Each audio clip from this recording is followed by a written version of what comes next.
We've been talking a lot about fertilizer and fertility use here on Ag PhD over the last month or so, and today we wanted to get to wheat fertility. There's a lot of winter wheat going in around the country right now. We're getting a lot of phone calls about, well, what should I actually use to have the best crop I've ever raised? Well, I'm not texting or playing on social media here. I'm just pulling out the Ag PhD fertilizer removal app, and that's the first thing that I do with any crop or with any farmer I'm talking to about fertility is pull out that app and just say, okay, well, what crop are we talking about? Winter wheat.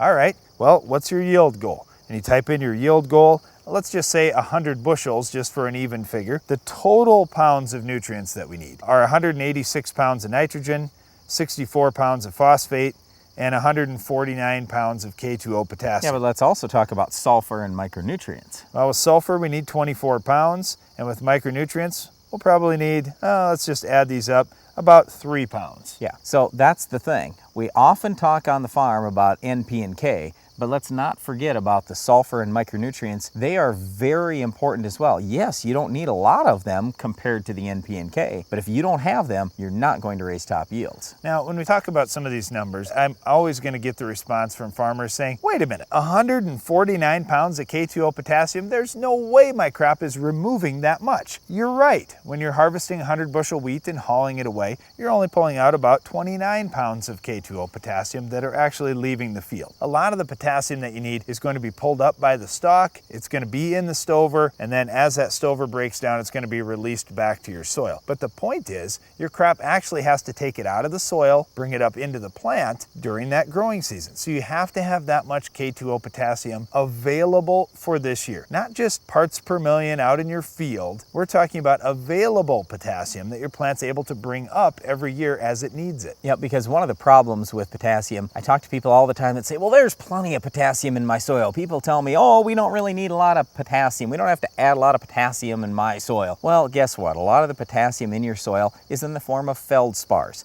Feldspars are rock. And how quickly does rock break down? So this is one of the common misperceptions that's out there in farming is, oh, we have plenty of potassium in your soil. Yeah, you do, but it's not in an available form. I can tell you even off our own farm, once we started adding potassium, our yields started going up. And I don't want to just randomly spend money on fertilizer, but I look at this potassium thing and say, I've got to have that available or I can't raise a good crop. And almost as bad when you start bumping populations, when you start going for higher yield levels, you start having more plant out there and more grain, bigger grain heads, you're much more likely to have lodging issues unless you have good potassium levels. So this is really important for both the grain and for the standability and harvestability in your crop. Well, I like that we've started out the conversation on potassium because everybody, when we talk about wheat fertility, wants to say, well, what's your nitrogen recommendation and how many pounds of nitrogen am I going to put out?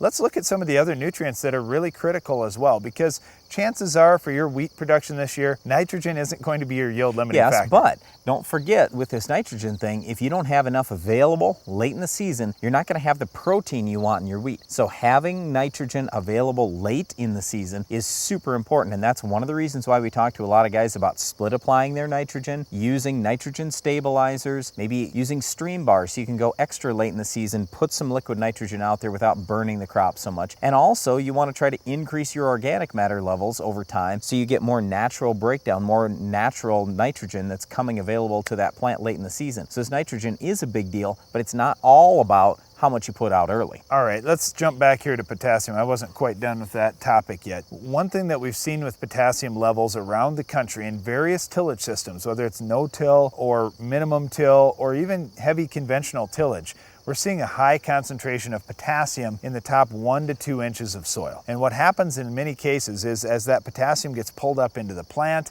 and then it releases back out of that stover, where does it release to? Well, it releases out to the surface of the soil. And when we think about nutrients that don't move very well down in soil, we're not talking about nitrogen or sulfur. They move down in the soil very well. We're talking about nutrients like phosphorus, which moves very, very little, and potassium, which doesn't move very much more at all. So this is one of the things we want you to be thinking about on your farm over the next few years. How can I get more of those non-mobile nutrients, the P and the K, down just a little bit deeper in my soil? Because if I can do that, I'm going to make my crop more drought tolerant, and that's very important in wheat country in most of the United States. Well, there's certainly a lot of things to think about as you're fertilizing your winter wheat. Make sure you keep in mind the NPK, but don't forget about sulfur and micronutrients. They're very critical to your crop success. Well, another thing that's critical to your crop success is great weed control, especially when you've got tough weeds like our Weed of the Week. We'll tell you how to stop it on your farm coming up later in the show.